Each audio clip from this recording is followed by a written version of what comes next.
Horus. Horus! Ockfest 2024. The warlord, Little Tanny, is coming for you, brother, and there ain't nothing you can do about it. Because I'm coming for you in the ditch. And I'll tell you what, I'm gonna slash, I'm gonna hack, I'm gonna stab. Oh, yeah. Let me tell you right now, Horus. Ockfest 2024, Lil Tanny is coming for you!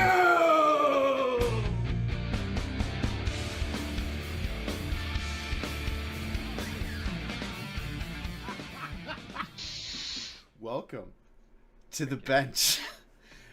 We've got a great show for you tonight. I hope you guys... We've got a great show for you tonight. Hopefully you guys like the intro. Remember that we have a promo going on right now. That could be you. You could be on the bench yourself. We're taking the two winners from the wrestling promo that we're doing, and they get to be little co-hosts on a show with us. So if that's something you'd like to do, let's get after it. We've got a great show for you tonight. Let's introduce you to our people that are co-hosting today. Jesus. There he is. That was so good. We've got Delos here with us today. We now have Lil Spicy here with us today. Welcome to the bench. Welcome. Thank you. We are here to talk about spins. That's what our episode is about today. The spin shot, the most fancy of all shots, the best looking of all shots. Would you say the most effective of all shots? No, that's the chop. That's a chop. Okay, a little practical. Dallas, what do you think? I would say sword side hip is the current most effective shot. That's fair. That's fair. Hey, we got a whole bunch of subs from Brazen. Thank you very much, Brazen. Super appreciate it. You're always here for us. So we're gonna let's take a look at our agenda, if we shall. Agenda for today. Who are Delos and Lil Spicy? What is the history of spinning? Wait, I went last week. Horace, you should be reading this. How do you spin and why? What are the different spins? When should you spin? And what are we doing next week? What are we doing next week? So let's start with our first agenda here. Agenda item. Let's talk about who are Delos and Lil Spicy. Delos, take it away. The floor is yours. Okay, who am I? We'll start at the beginning, and I'll try to keep it brief. Although I was told I could go as long as I want, I won't. I started playing in 1989. You heard that correct. That's 1989, not 99. I was 13, right around there. I was dating this young lady, and her guardian was her brother, and he asked me to attend this thing with him. He's like, I think you'll like this thing. It's like live action D&D. And I was like, okay, cool. Well, you're my girlfriend's guardian, so I'm like, that was here in Austin. By the way, I'm from Austin, Texas. That's where I'm at right now. And he kind of quit playing 2 or 3 weeks later, but I fell in love with the game.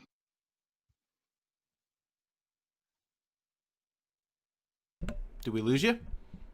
I lost him. Yeah, I think so. Uh-oh. He's frozen on my end. Frozen on my end as well.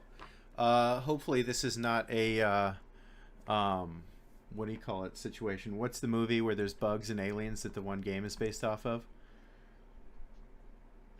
Bugs and yeah, the one Bugs the game the movie that Helldivers Starship made. Troopers. Yeah, where they knew. Oh, it goes dark. Yeah, I know what you mean. what an obscure reference. That's not an obscure reference. I for a screen pausing? Absolutely. Okay, that's fair. I'll give it. I figured if like the like window went dark because the comet's coming in. That's true. Horace and Would I you like to know more? we play a lot of Helldivers. Like Yeah. it just comes to mind, you know. Obviously it's okay. Delos has graciously offered for me to take over. He has. Who is Lil Spicy? Is I, Sergio. I also live in Austin, in the 512. That'll come up again later. I started playing. Oh man, I should have probably thought about this before I started talking. When I was 16, a Nice. couple of my martial arts instructors got me into it. They called it amp guard, sword fighting stuff. Um, and what they were doing in the backyard was not amp guard. I did not know this. It was a bunch of sword fighting. We didn't have like, I called it backyard bullshit, but we called it amp guard, and we didn't know what flat foam was. So our shields were literal plywood with like screws and shit out of it, and we were just hitting each other. And headshots were legal, like whatever. Like it was no holds barred, a bunch of country people hitting each other. Until one of our friends, Bedingfield or what's up? I was just gonna say a bunch of country people hitting each other. Way different than Amtgard and Belgarth. That's I was like, that's what Belgarth is. Well, right, but there weren't any rules to what we were doing. We didn't know there was an official organization. That's this is 15, 16 years ago, and he tells us like, oh, that's not Amtgard, but you can come play Amtgard. So we like go play Amtgard in San Antonio, which is like an hour from where we were living at the time. And we go out for a few weeks, and then we're playing battle games. We're trying to learn the magic and stuff. And somebody, I guess, is a paladin who calls for like an honor duel. And one of my friends, they explain it to him. So the first thing he does, he runs at him and bashes this guy. And then he gets kicked out of the park. And so we were like, okay, I guess we're not playing Amtgard anymore. Wild. Fast forward a few years later, we run into a guy who talks about DAG. So I started playing DAG, and I was dancing at the time and going to college, and it was very rarely that I was participating, but started getting more into it. I have a very big martial arts background, as my martial art instructors got me in, and from there I just started doing the 512 one grind, whatever you want to call it. I've taken a lot of the things I know from him, from a lot of the local guys, and trying to bring that to Dag Bell, bringing that very aggressive board style kind of mentality to Dag Bell. Trying to be very calculating. I love the spins, so that's why we're here. As far as the career progression goes, I got Warlord last year. Woo! Good year to get it. And I got, and it's the best year, some say. And I got knighted in Dag Bell this past year at Olympics. yeah. That was really cool. I did a 6-hour. So my Knight's trial was my thing, and he lived in Pennsylvania, I lived in Texas, so it was just a lot of online chats, not a lot of like in-person mentoring and stuff like that. And there was a moment in the trajectory of what I was interested in doing more serious fighting. And he was like, "Oh, I don't really feel like I'm the knight for you, because I don't really fight all that well, or that serious." And I was like, "No, it's fine. I have all the people I need to learn from where I'm at. I need to learn the rest of it. I need to learn some service. I need to learn some crafting. I need to fix my attitude a little bit. Those of you who know understand."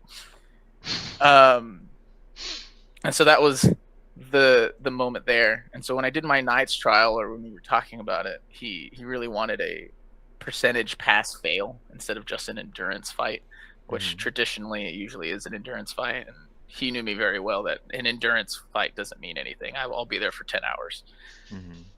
So we went with a percentage failure rate, and he came down to Texas. I wanted at least part of it to be here with my community that I'm here with. And so I got to fight all my unit members, and I got to fight a bunch of people who obviously volunteered to come fight. And we kept track of who I lost against. And I think out of like 50 fights there, I think I lost 2.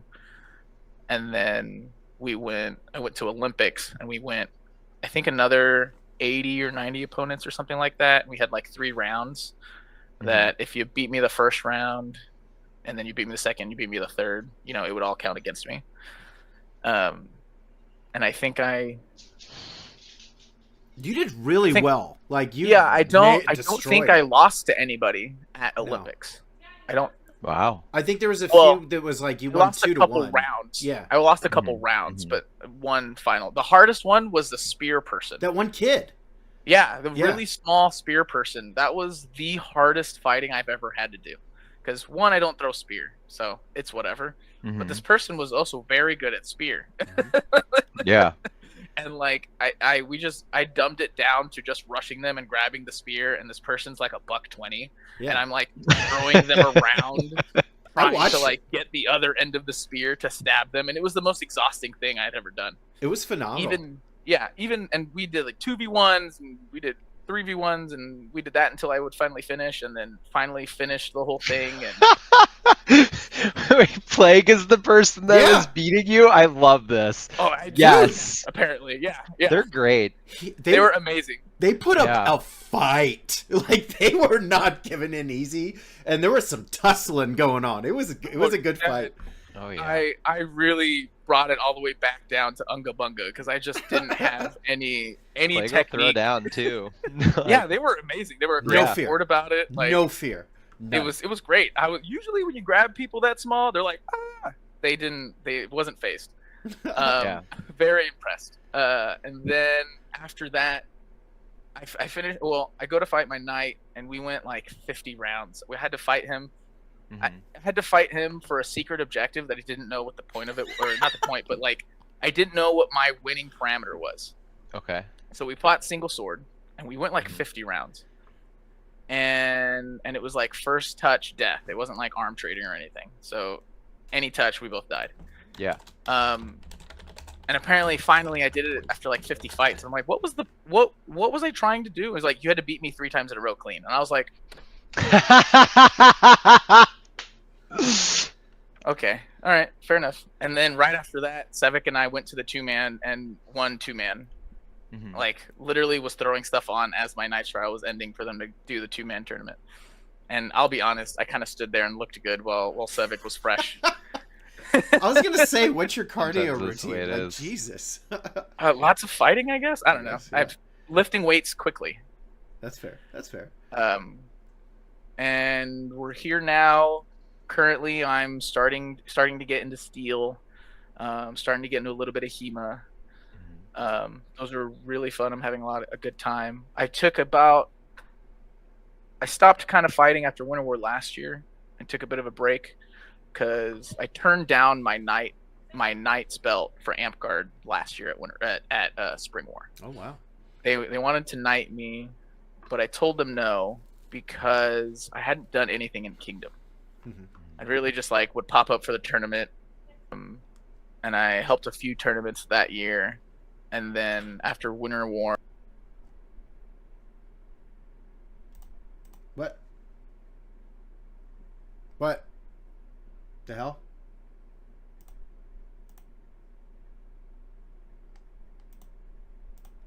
What's going on now? What? Why? Why did did everybody lose- disappear? I don't we did lose understand. the stream. Hold on. Sounds like everyone's back. What is going on with this? Okay. All right. All right. You're back. It's Sorry. because of me. There we go. I don't know what the. Okay. I don't think We're so. good. Confirmed though. I wasn't wrong. Like Delos' power went out. It wasn't a nuclear bomb. It was just Yeah. his power Yeah. is out in his house. So like, he'll come back someday. Maybe Yeah. Well, eventually. Yeah. like as soon as his power comes back on, he's gonna rejoin the stream. If that's not possible, sorry guys, I'll have him back on in the near future. Spicy, you're gonna solo this one with us, but if that's the case, but we're doing what we can. I'm qualified. Continue. The stream gods cut you off, so continue. Show as you must were. go on. Foray or Lynchnar? I don't know what that means. You're asking me. I'm just a stick jack. So I spent the last year running the tournaments here locally. Yeah. Really bringing the focus back to tournaments. Nothing grinds my gears as like a warlord or a frequent tournament goer. When someone goes, you know what? I really want to make this tournament interesting.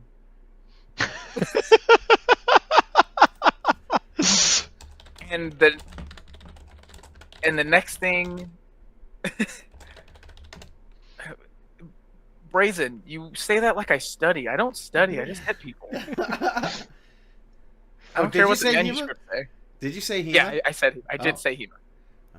They're teaching him one, but which one, we don't know. Well, it's really cool because the group I've fallen into here is known as the really competitive group in the scene, Okay. and they're not like the like manuscript studying kind. I see, They're I more see. of the competitive, which is They like just- perfect they're for all- me. This is The exactly what I Kima want. Stip Jocks. Yeah, yeah. Awesome. And where was I at? Running tournaments. Tournaments. Yeah. Yeah, when someone says I really want to make this tournament interesting, oh my god, it's the dumbest thing ever. Yes. They just come up with like a weird category, or they just do it whatever way they feel like statistics don't matter, or seeding doesn't matter, or what have you. Like, I'm like, guys, this math has been figured out. There have been whole essay papers written on like tournament statistics in like actual professional sports, and this is not any different when it comes to running tournaments. There's a reason why we seed. There's a reason why we have certain formats. Like, it's why they exist, you know. And double dagger, or butt dagger, or single or spell ball thing doesn't. It's not a grade of skill. Is it a grade of a skill? Sure, but when we're talking about weapon master, I agree with you 1,000%, but I'm going to cut you off because I'm going to keep you Sure. sticking to your history. And so I've been running a lot of the tournaments here. Maddie's been doing great in the tournaments as of late. She's up to 5 Orders of the Warrior. Sweet. Yeah. And yeah, I make sticks as well on the side. Would you like to plug your store? Lone Star Armory, or Heck yeah. message Sergio Guerra on Facebook. Heck yeah. We're going to take it to chat. We're going to see if we have some questions for Spicy while we're waiting for those questions to load up. I know that we had one question come in. Dancing? Tell us about dancing. Dancing, awesome. Well, I'm Latino, so I get like a +2 at least. There's also a bit of African descent, so I get like +1 because it's like 1/16. I'm not going to take a whole +2. So I started dancing in high school for color guard or winter guard, and it's if for those of you who don't know, it's the people who like spin the rifles and the flags during like the football games. But I primarily did the winter guard, which was just the color guard team in a gym to music, and they put on like a show. I did that in high school, my sophomore year, and all the way through high school. Lots of dancing required. And after high school, I did it the best way. I tell people semi-professionally, but I didn't get paid to do it. But it's like the highest tier of what Winter Guard is on a national world like organization. That's cool. And I spun in an independent group here out of Austin, but I was living south of San Antonio at the time. So every weekend I'd drive 2 hours to come up here, practice 16 hours on Saturday, practice 12 hours on Sunday, drive back home, go back to work in college, and then practice at home. And then while I was in college, I was a criminal justice major with a minor in ballet. And so I was doing that during the week, and I did, just a lot of modern interpretive dance, ballet, stuff like that. And I'm sure that helped my footwork along the way. Yeah, I was like, Yeah. are you sword fighting training without trying to sword fight train? 'Cause it feels like it. Yeah. Well, it was really funny because I had a huge martial arts career before dancing and primarily Taekwondo. And that helped a lot too, because before we were doing Amp Guard, we were doing our own thing. Yeah. And one of the things, when you lose your leg, you either take a knee, but what we did, or what I did, because I was really the only ones who could do it, is I would just pick my leg up and just hop around on one foot. Yeah. And I would chase people on one foot and have like my knee pretty much to my chest, because for those of you who know martial arts, it's called a wall drill. You put your hand on the wall, you pick up your leg, and you do the kick. And then when you get to the point, you take your hand off the wall and you keep doing the kick. And so I did that for a decade. So I just ran after people Yeah. with, like, swords and shit, and that was pretty funny. That's great. Let's see. Spicy, which steel group do you fight with? Is it Boohurt? I mean, there's a lot of leagues, but the sport is called Buhurt. There's a team that just formed here in Austin called the Blood Guard. Okay. Pretty new. I'm excited to be with them. They're all really cool people. I have not gotten in. I have not dressed up in steel and gotten hit yet or hit people. Okay. I am still very in the early stages of trying to judo people to the ground. Sweet. Lone Star Armory, are all your swords both Amp Guard and Bell legal, or is there some that is Amp Guard legal? Is there some that is Bell legal, etc.? All the DAG Bell equipment will pass an Amp Guard. Okay. All the Amp specific equipment will not pass for in Bell. Okay. But simply for weight. The Okay. dimensions are all the same across the board. Okay. Pickles asks, where do you source good carbon cores for Reds? If that's a trade secret, you don't have to answer it. But if you want to, feel free. I mean, I'm not going to tell you the exact item number and website that I go to. That's just bad business. My phone plug is known only to me. I understand. Rightfully so. I'm also a phone plug. If you need to buy tubes, you can get them from me. Hell yeah. So it's tricky with carbon, especially for Reds. With blues, you can kind of get away with because they're cheaper because they're smaller, and you're gonna get a little bit more mileage out of it.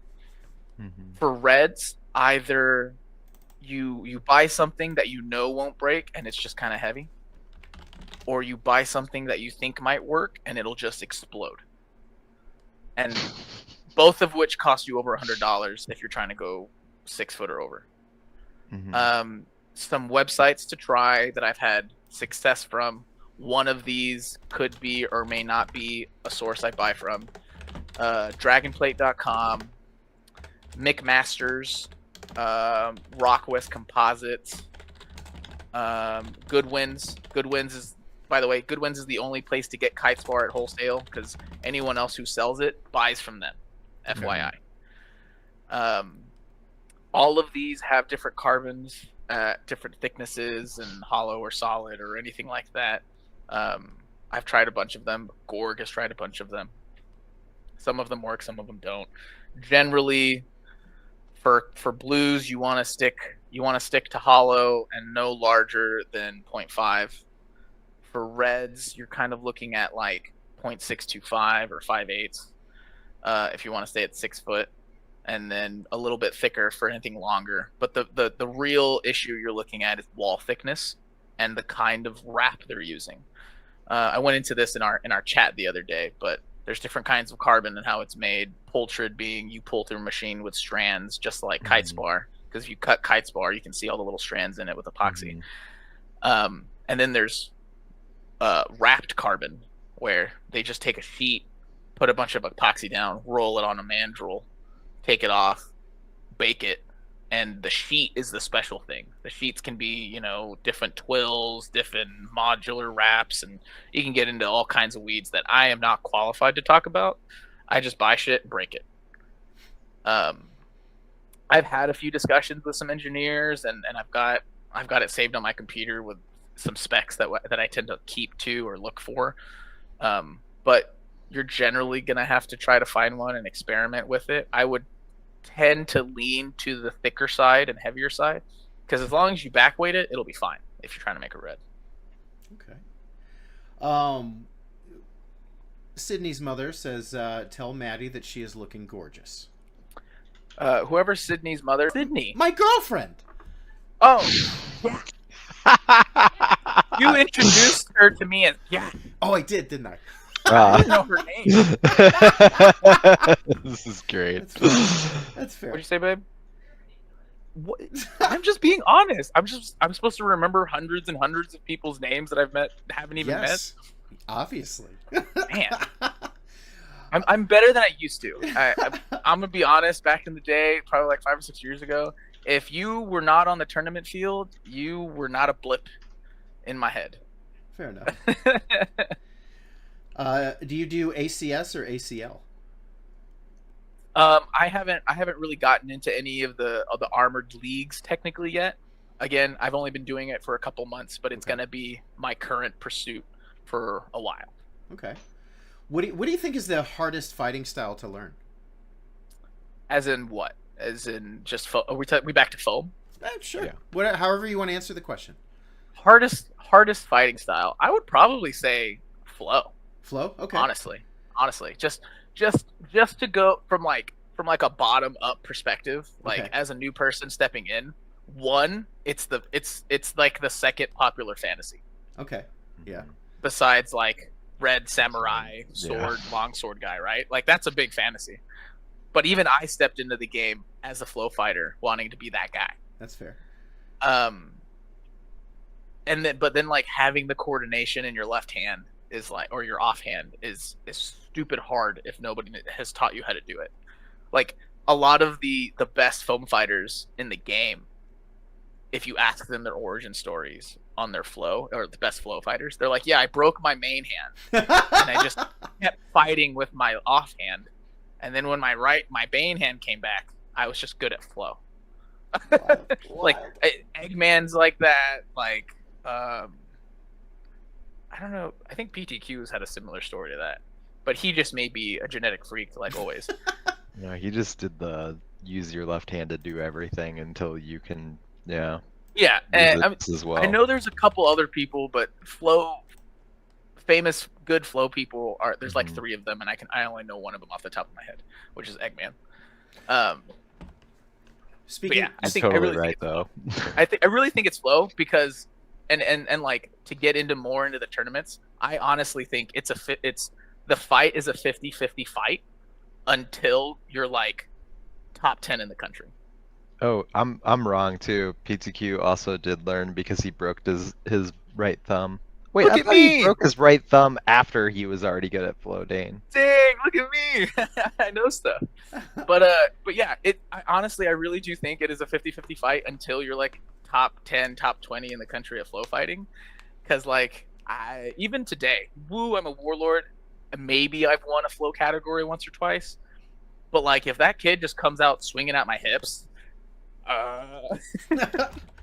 good luck, have fun. We're just gonna hit each other. But once you get up there, you put enough time to like dedicate to like understanding the differences on how to take these flow fights on. Because even reaving the flow fights, I'm like, yeah, that guy won. I was getting ready to protest because I'm like, hey, my flow fights aren't 50-50. And I'm like, you just say top 20% in the country among all flow fighters. I'm like, I said top 20 people. Oh. Not 20%. Bro, I can't even name like I can't name 10 dedicated flow fighters. I can't.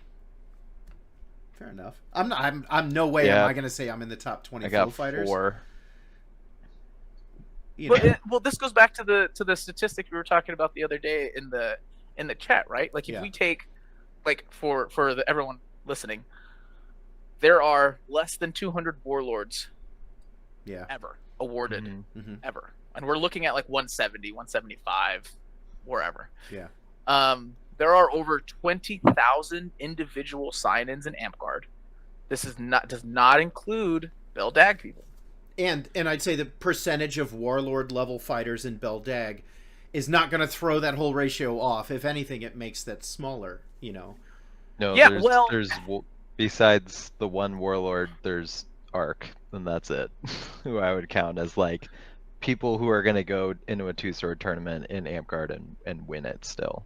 Well, okay. So what makes a warlord? Does a warlord make winning the category?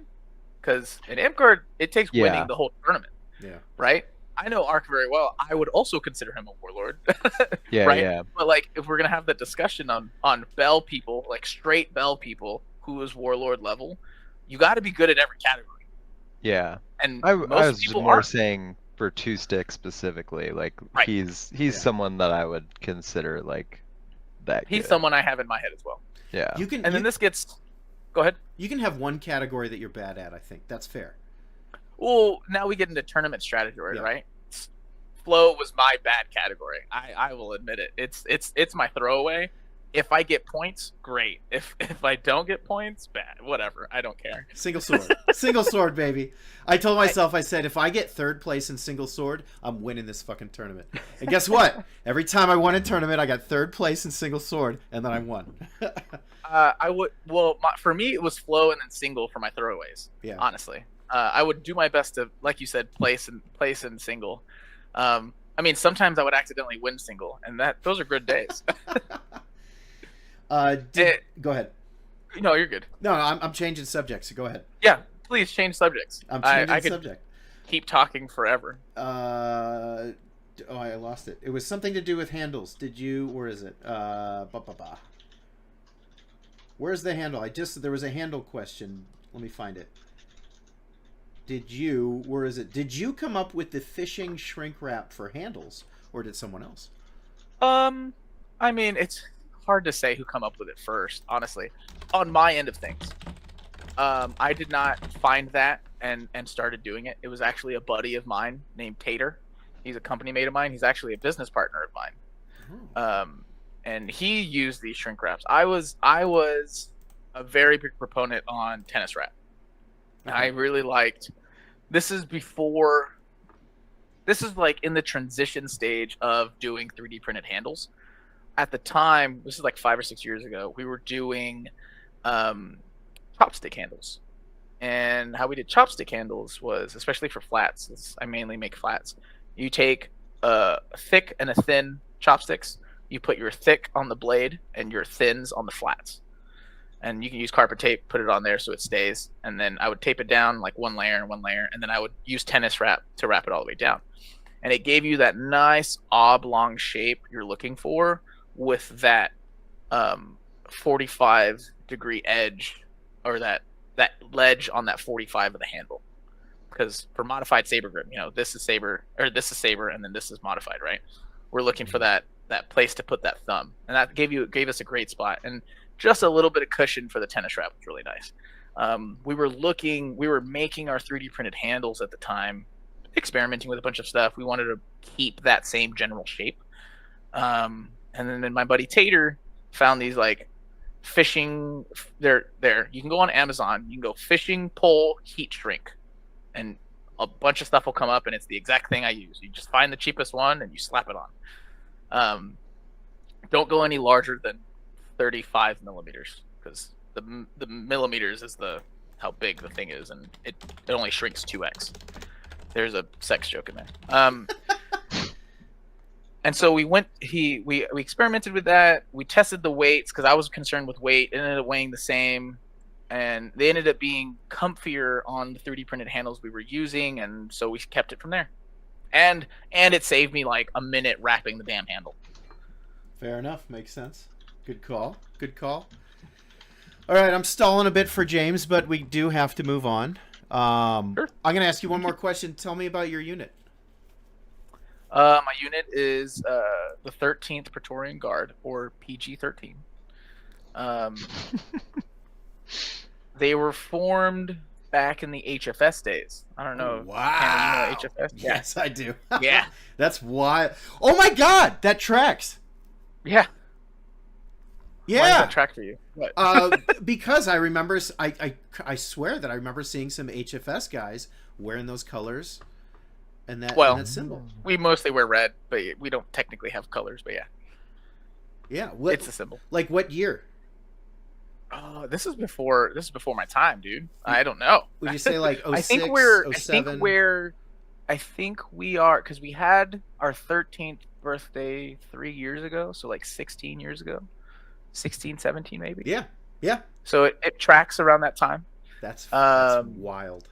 Yeah, people. Yeah, the Morleys, Gabe Morley, Rick Morley, Tony Morley. I don't know who kind of the other well-known founders. It's really funny understanding my unit's company, because like a lot of good fighters today went through my company, which is really interesting. Not claiming them at all, but Brett came through my company. Jay Lee went through the company. Wow. Like, it was really interesting. I found a very like over a 10-year-old picture of Brett with wearing a 13 tunic. And I was like, no way. That's wild. But yeah, back to the HFS days. For those of you who don't know what HFS is, I think it was version 6. Yeah. AmpGuard went to version 7 or something, Yeah. and a big group wanted to stay version 6, so they made their own game, which was High Fantasy Society. I think it was HFS stands for. And so then that's how my company was made. And the origin of PG-13 was actually the HBO series Rome. Oh yeah. Oh, I love this. Good show. Hell yeah. For those of you who know the scene, there's like, what is it, the 3rd or 4th episode? Something happens with the 13th Praetorian Guard, and somebody is like sent to the gladiatorial pits, and there's members of the 13th Guard in the crowd, while there's a member of the 13th in there, and he's like fighting and killing a bunch of people and like fighting for his life, and all you hear is 13. Yeah, it's so good. I think it's like the second to last episode of the first season. Yeah, it's probably. so good. It's been an amazing 4 or 5 scene. years. We're up for a rewatch. I need to rewatch. But yeah, that was the origin of it. I was probably in the company for like 4 or 5 years before I knew that. Oh, that's so good. The company's this old, man. There's a whole bunch of stuff happens. All right, let's talk spins. I've got ye old list of spin shots up. So we've got, these are the spins that, because I had a little consultation with you and Delos before the show, and we started naming spin shots, and these are from you guys' personal directory of spin shots. There might be some additional ones that other people do. Some people might do these and call them by different names. Go for it. I don't think I put the drugs and alcohol disclaimer on there, but I don't really care. This is juice. It's just juice. I'm gonna put on my juice and alcohol bottles now.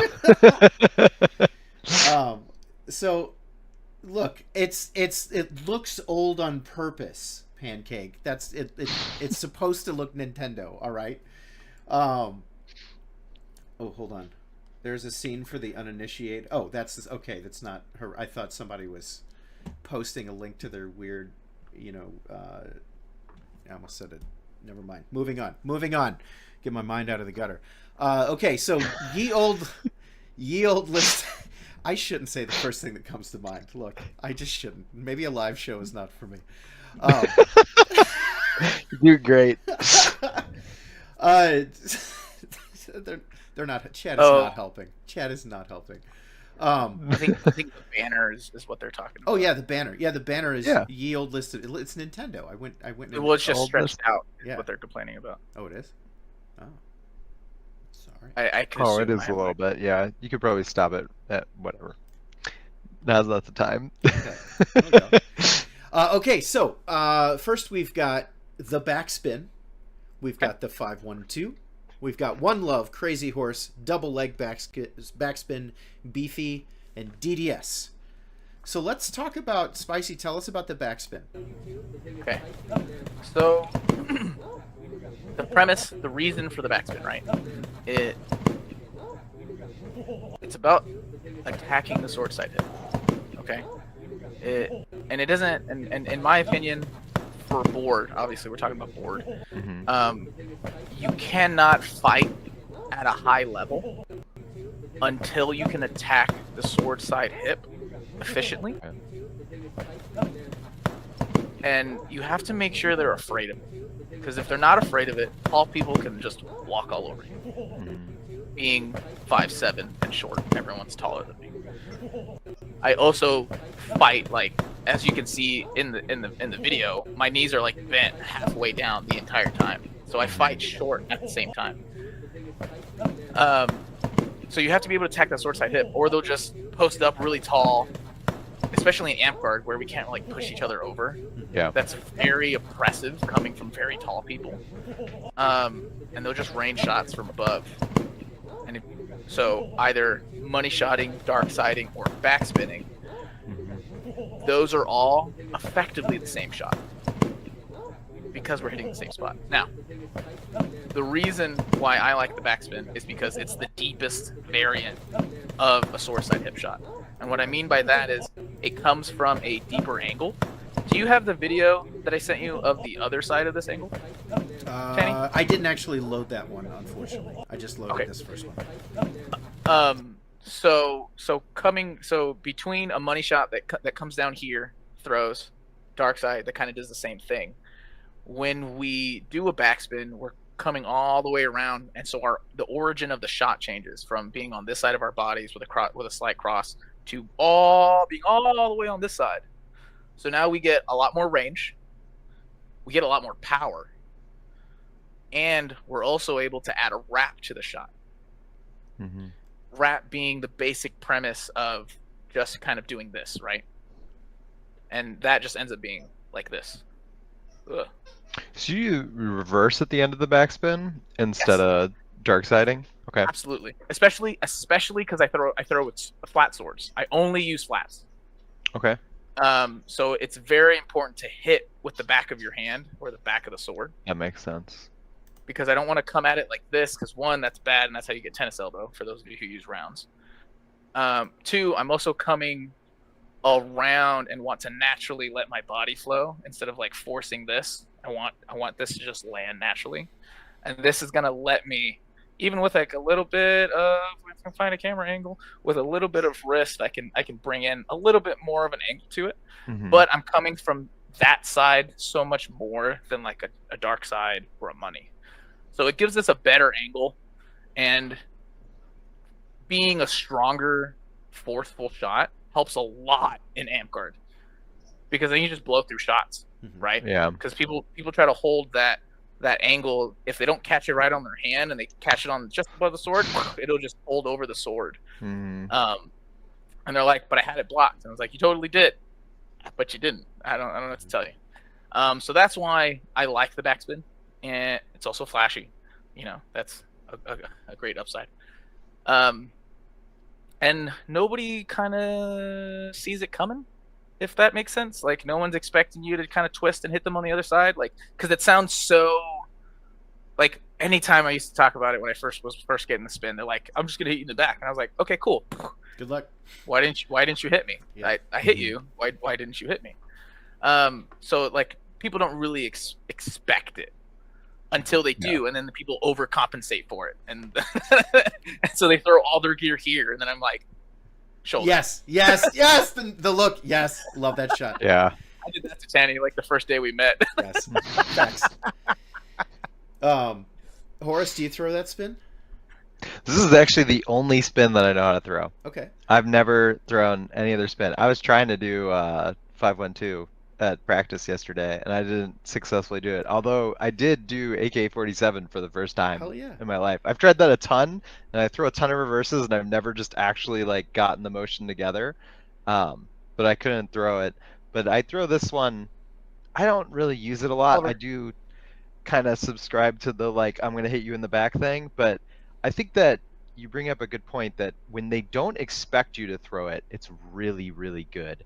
And then if you get them with it, then they're like, you're gonna throw it. You're gonna throw it. And then you have that like information that you've given them that's useless. You don't ever have to throw it again, but you can always fake it. And then if they don't respect it, then you can throw it again.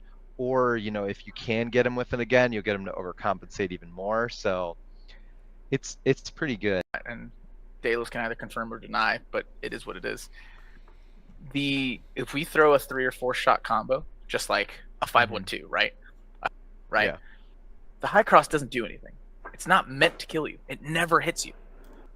The last shot is what kills you. And there are extended shot combos that we throw that the first 2, 3, 4 shots are never supposed to land. Right? If they land, cool, great. You punish them for not respecting it. But if they respect it, we're all coming to the conclusion of what I wanted to begin with. Yeah. Right? And like you touched on it, once they have that information that you can that you throw a backspin, that's perfect. Right? Because nobody wants to get hit by the backspin simply because it's disrespectful or stylistic or what have you, whatever that info is. Nobody just wants to get hit, period. But nobody especially wants to get hit by a backspin. So with a backspin, we can go into variants of a backspin on just simple hand placement, right? And like the normal hand placement just comes back around, hits you in the hip. Well, if I take a small step coming from Chicago, you know what I mean? Like, I just end up with this big triangle that comes around because I just took a little bit step that way, right? Yeah. If I go to throw a spin, and instead of coming down like this, I flip up. Everyone's guard's down here, so I just flip up, hit the top of the shoulder. Mm-hmm. If they know you can throw it, use that, right? Mhm. I can Yeah, plan. yeah. And that's how all kinds of fighting. One of the big reasons why warlords are so successful is pattern recognition. Mhm. Just watching fighters. Oh, that's where your block is 99% of the time. Sick. Mm-hmm. So I'm just gonna throw it 3 inches higher. Let's talk about the 5-1-2. So for those playing the home game, what is the 5-1-2? Okay, 5-1-2. 1 is an area code. And when Delos gets back, he's more qualified to talk about the 5-1-2. I don't really throw the 5-1-2. I have thrown it a bunch of times. It's not in the default toolbox for me. Mhm. But the 5-1-2 is generally getting your opponent's guard a bit higher, primarily their sword, and just like that, coming down into the sword hip with a spin out to continue the motion. The reason why you spin out is for 1, a deeper angle, and 2, to predict your opponent's retort, Mhm. Mm-hmm. because what you want to avoid is a trade. Yeah. Right? And if you do get a trade, maybe they hit shoulder, maybe they hit arm, maybe they hit head, but you're definitely going for the hip. And a lot of it comes down to where that left foot is. If, as you see Harry here 30 fucking years ago, his left foot is coming off middle line. So it's going towards Delos' right foot. Is an even better example. Delos steps forward. He blocks that 5-1. He blocks the 5-1-2 attempt because he was too shallow, and he steps into that person's right leg, and twists and drops it. And so that's primarily what we're trying to do. People high, come down low, step across that middle line to make this as easy as possible, and cheat over and hit it. So I haven't thrown it in a while because I wasn't throwing them especially fast, and people started predicting my shit, so I had to change it up. But I used to do 5-1-2s for a little bit, also because like I really wasn't like I hadn't figured out sword side hip, just a regular money shot, very well. It wasn't working for me. Kind of a requirement. Well, to do that shot, because I have like short arms for my height. They're weird. Like they're short for how tall I am. You're making excuses. I am making excuses, but this is why this is the excuse I'm making, is that I was really struggling to make that work, and I was able to throw a 5-1-2 because I could put more of my body in it and then spin out to kind of compensate for the actual skill that I hadn't picked up yet. You're focusing too much on your arms and hands. It's all about the feet. Just FYI. I know my knees are fucked. Yeah, it's okay. More background to Spicy. I dislocated my left knee at 17 and my right knee at 18. Okay, I don't want to hear about your shit knees. Okay, I got some shit knees, but I decided as soon as I figure out my whole job situation and I can go to the doctor and not worry about how much it's going to cost, we're getting cortisone shots again, baby. We're going live. We're making it happen. You know, they don't work unless you work out. I do work out. I go to the gym every day. They work out. Yeah, but we're not doing specific knee things. Get with me. We'll figure out the specific knee things you need to do, because I went from needing braces anytime I did anything. Oh wow. To going into COVID, my buddy got a squat rack. We had it in the garage, started squatting a bit, and really looked up how to repair my knees. Okay. For those of you who don't know, knee over toes guy is a person. I love that guy. Yes. Content creator. He is known for working with. He brought his knees back from like critical failure. He's worked with a bunch of sports athletes. He went from like a 20-inch vertical in his early 20s to now he's like 35 doing a 40-inch vertical. So look him up if you want better joints in general. I'm gonna drop his YouTube in the chat. Please do. He's awesome. Yeah. And now I don't wear braces for anything. And I can do a pistol squat on both legs. So Well, hell Tanny, yeah. we can fix your Holy knees. crap. Let's fix him, please, because my knees suck and I'm sick of it. Yeah, Sick I of can it. do a pistol squat. I was doing pistol squats at 220. That's Wild. Wild. All right, let's we're gonna move things along. I was gonna have Delos talk about this one, but skip it. he's not here. Do you know? These are shots I don't even know. Well, let's take a moment of silence and just watch the One Love shot. Here we go. We're gonna watch it. Oh, I've seen him throw that. This isn't it. This is still 512. It's Yeah. there's a delay on here we go. on the stream, but like That's our crazy. voice is delayed too. Oh, so boom, this is, boom. as I understand it, this is a shuriken into a backspin, basically. Yeah. So the shuriken is the up scoop with a spin. You can throw this up scoop just kind of flat and like not spin. The big important part about it is to not align with their forearm. Mhm. Like you don't want to do this. You want to do this, Okay. right? So that sword comes up and has a higher chance of hitting them. Mhm. I've thrown it a few times. It's a little tricky to figure it out. Once you figure out the right spot where you need to be every time, it's good. But this is honestly, if he doesn't, it's the same premise as we talked about earlier. The shuriken isn't supposed to land. If it lands, it's great, cool, sick. But remember, if I go underneath your hand, hit the bottom of your hand, spin out, when you hit someone's hand, what do they usually do? Swing. They swing. Yeah. They usually cross. Yeah. Right? Because I'm crossing my body to hit your hand. People will usually cross. And if you watch him spin, if he were to cross there, it'd hit board. Yep. Right? And so he's already set up for a backspin, because when you backspin, you should be backspinning on high crosses. The other part is Delos doesn't care who he's fighting. He just kind of throws the shot, and whatever happens, happens. It's do it. Like once I figured that out in my tournament setting, because I struggled throwing backspins in tournaments. Okay. Yeah. For like all the way till like 2021. I was like terrified, because I was like, oh, what if I mess it up? Oh man, what if they counter and I die? Like, oh, what if I miss? What if I hit leg? Oh god. But on every week I'd be at practice, or like because down here we at this time of this recording, I was in the dojo. We were in the dojo 3 times a week. Wow. On the weekdays, and then 2 days of practice on the weekends, because we have amp guard or bell dag down here. So I was fighting all the time, throwing backspins all the time, and I was landing it. I was doing really well at practice. I just couldn't put it into the tournament until I was finally like, you know what? Just throw it. The setup I know. I just do it. Everybody's a pal. That's great advice. One thing I really like about this is that, okay, so you're throwing the Shoryuken, right? Yep. Shoryuken lands, that sword's down. Like that sword arm is no good. And so following it up with a spin, if they reflexively punch block it, they're dead now. Like they're not alive anymore. That's one thing I really like about it. It's great follow up, because Yeah. as you spin and land, you're set up with the left foot forward to then throw a backspin.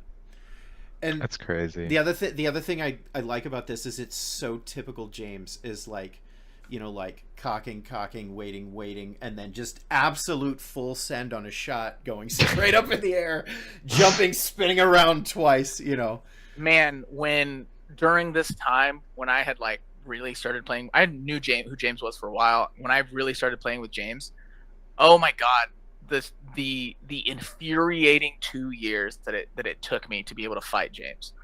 Because not saying that after 2 years I figured it out. No. For those 2 years, Delos would set up, do this with his elbow, and I would do this.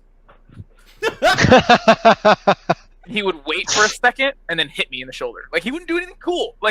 Yeah.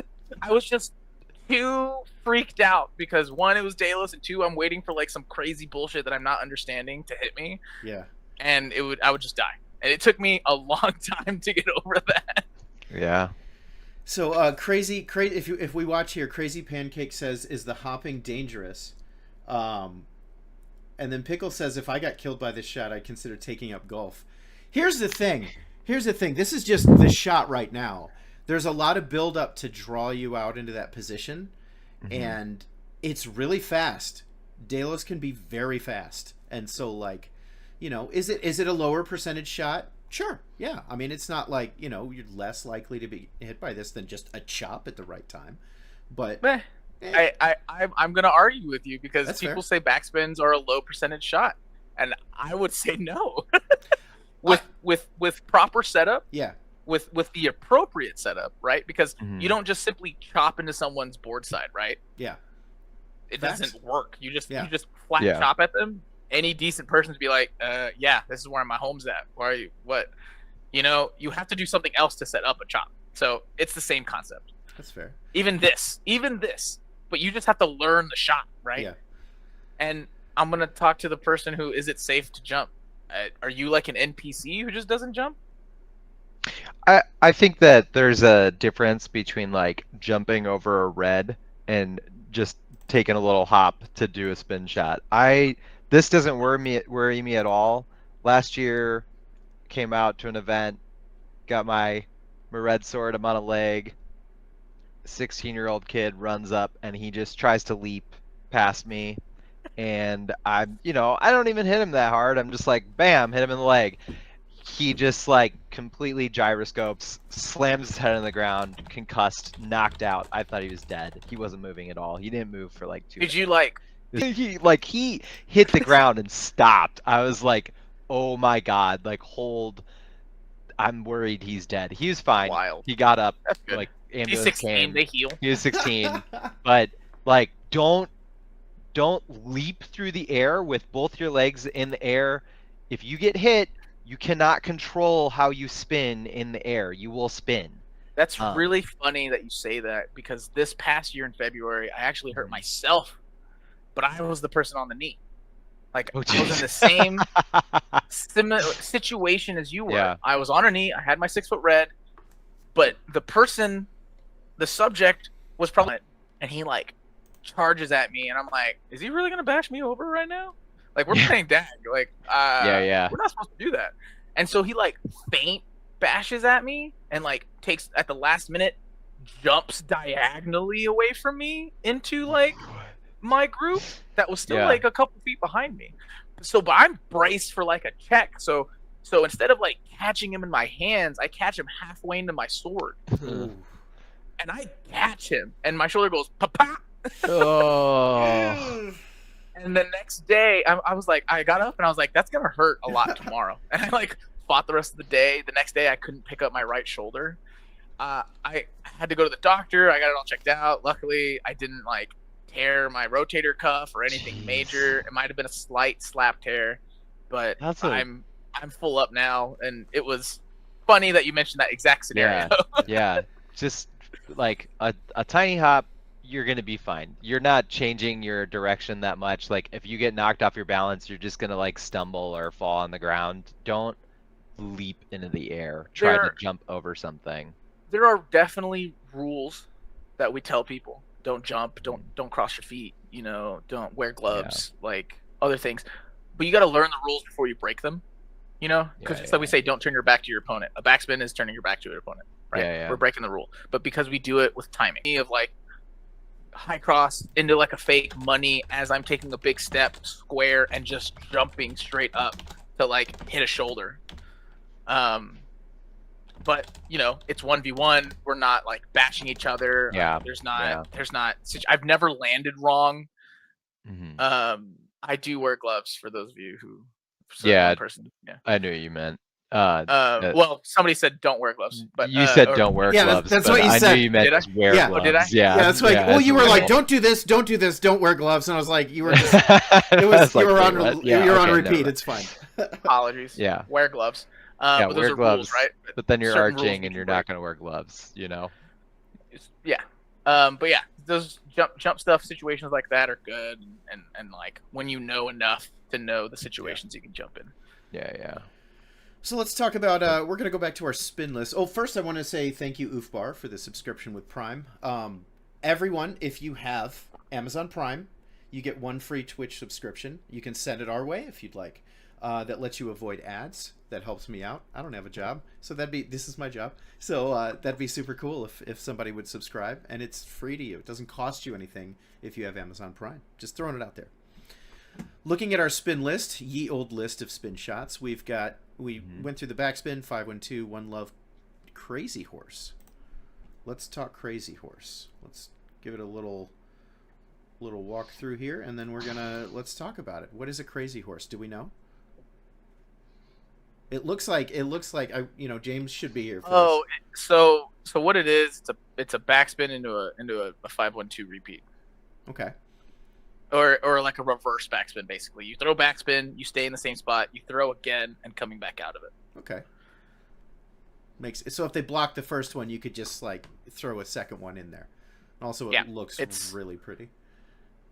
Yeah, very impressive when you can land it. This is the kind of shot combos, and it works with timing, right? If I dart, if I hit your hand, if I cross your hand, you're gonna cross back, right? And that's like normal predictive movements that people will think, right? And that's what we're playing on here. You know, you throw a backspin to someone who's expecting it. I either block it with my board or block it with my hand. Cool, backspin is over. I get to retort, right? Because a lot of it's back and forth. And I call in my teachings, I call it the concept of shots per second, right? If I don't want to just throw a high cross and block a high cross and then throw a high cross and block a high cross. I want to like throw a high cross, wait like half a second for them to then move and do something else and then throw again, right? Boom, boom. I just have to go boom, boom, and now I've gotten 2 shots off in your time that you tried to throw 1.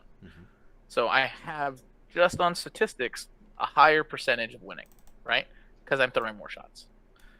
This is a great example of throwing a very deep shot that people are very afraid of and simply throwing it again in the same spot because they're going to readjust. Great. Perfect. And trying to keep your body flowing defensively, right? Because he finishes the spin and he still keeps that board tucked to his left shoulder, waiting for that high cross. That way he's protected. Makes sense. All right, let's talk. This one's yours. Let's watch through it once. This is the double leg spin. Woo! All right. Tell us about the double leg spin. We'll watch it first. This is Nip. Warlord Nip. He's awesome. This is a really funny movement because it hits my shield hand. That's the only reason why this shot landed. If he was any less shallow, like if he actually threw it like a normal high cross, he would have hit me in the chest and I'd have died. But since we get lucky, because I'd rather be lucky than good, we're just going to finish off with a spin. So prior to this fight, this was a set of 3. The first fight, I land a plane. Oh, I say a plane, but it was a really close distance backspin. And so he was afraid of the backspin probably prior to the fight and that first fight. Because of that, if we watch as I rush in to take that first leg and start the backspin, he brings that board to block his hip perfectly. Like that's a board block I'm never getting through that block to get a hit, right? And he even had the hand like touching the board. So his whole entire right side is blocked off. So my plan going into this was double leg backspin because I knew he was afraid. Yeah. That right foot out leads to a very deep spin if you were to throw a regular backspin. But in this case, he was retreating that right foot, so I needed to take that right foot back, my right foot back, so I could. So when you're doing this, you're approaching to try to put your left foot forward when you swing for that leg, so that when you can immediately backspin into the right leg. Well, every backspin has to have your left foot forward. So like I start the fight right foot forward, and this is kind of like setting up the offensive step. As I start right foot, my left foot comes in to start, right foot, left foot. So I kind of take my blocks. Pow, right. Spin. My footwork is very focused on left foot, right foot, left foot, right foot. Yeah. I don't do, maybe in the beginning I'll shuffle in just to gain some range. But after that, it's just going to be left foot and then right foot and then left foot and then right foot. So I don't have to think about the footwork. I don't have to remember which foot is forward. because in the toolbox, if my left foot is forward, I know I have a backspin. I know I have a money. I know I have a high cross. I know I have a board. I don't ever throw a butt wrap. That's just my preference. I haven't taken the time to really try to land the butt wrap, simply because if I dedicate to a butt wrap, it's hard to transition to a new shot. It's the easiest reactive block too, because you're not fighting gravity. And if I have more options, they have a higher risk of making a mistake. So I'll scoop on in, take that right foot, take that left foot. I'm prepped to throw a backspin. If there's a good backspin, I'll probably end up taking it. And fighting at this high level, like at this time, I'm not a warlord. Nip's a warlord. No one at this level really hits legs. Yeah. So I'm taking advantage of that. And one, it's a punch shield, and if he goes to block his leg too far, I get a free shoulder shot. Yeah. Does that make sense? Yeah. So we're hinging on equipment here. No one is going to block legs at this level. I'm going to take it really defensive and hold out the blocks, get really close, catch that first hand, get really lucky on the second one as I take the leg, and then finish it off with the backspin, as I know that he's blocking his hip because he's very afraid of the I think I fought Nip at the previous recording with PTQ. I fought Nip earlier that day. I think this was prior to his warlord as well. I didn't really have a lot of data on him. I personally try to keep like a Rolodex of info. I'm sure other fighters do the same. So I can't really say that like I crafted a strategy. At this point in the tournament fighting, I was like at 9 orders or something, and you don't really want to reinvent the wheel for yourself. At this point, I'm trying to really stay true to my strategies, which is close very aggressively, keep lots of options for myself open, attacking sword side shoulder, sword side hip, shield side shoulder, and a free leg if I can. So with 4 or 5 different attack zones, I jump in and I'm just looking for in the moment kind of what's good, or I'm throwing a well-decided combo that I throw on everybody regardless. One good combo that I throw, that I was teaching Segway, and he knows it. I call it the St. Jamie Sunshine. I got it from him. He ate my lunch money for like 3 years with it. And it's stepping with the left foot forward as you high cross, then taking your sword, bringing it over to the board side, kind of staying in this guard here. The board has to respect and rise up. And as you close, people's equipment naturally rises. Does that make sense? Yeah. And so as I'm closing, I take another step here. And since this board comes up, this hand came up because I threw a hand at it. And what did we talk about earlier? Whenever you high cross somebody, they want to high cross back. So I high cross, I raise my hand here, the board raises, the sword raises to come retort. I catch the sword, and then I money. Okay. I call that St. James. That's fucking classic. That's awesome. But it works on and it works on anybody like higher cookie cutter mid grade to all the way to the top. You know, because we're pulling people's equipment around. You have to respect my sword movements, and so I can land the last shot. And so with the fight with Nip, you know, I'm just looking to high cross and get in aggressively and see if he makes the mistake of either A, letting me get too close, or B, leaving his sword side hip exposed. And the first fight, and I don't know, do you have the first fight recorded in that same video? I don't think so. Okay. You can find it on YouTube. Lil Spicy versus Nip, or just Google the YouTube Lil Spicy. I'm on there. The first fight, he lets me get way too close, and I pull off this really short. He even attempts to try to block it with the board, and I'm just way too close and able to get the spin.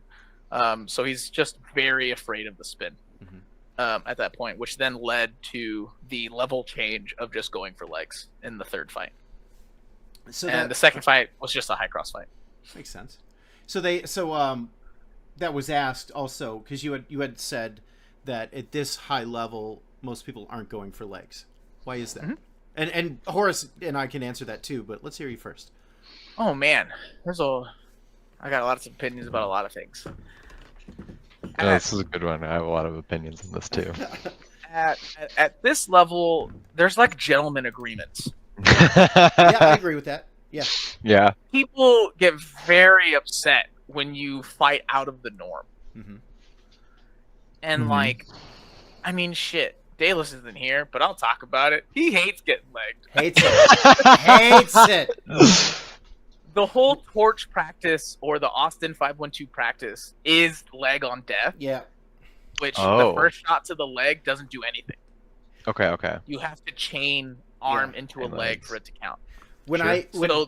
and handed it to me, we flew all the way up, to St. Louis to do it, and you got more than I did. We live in the same zip code. I got my brand new bird on, brand new Warlord, whatnot, and then that is not Amp Guard rules. That is a general premise that's across most high level games. All the games at high level have the same thing. Correct. Mm-hmm. First thing I do, James and I square up on a ditch after I get my board. I fucking double leg him.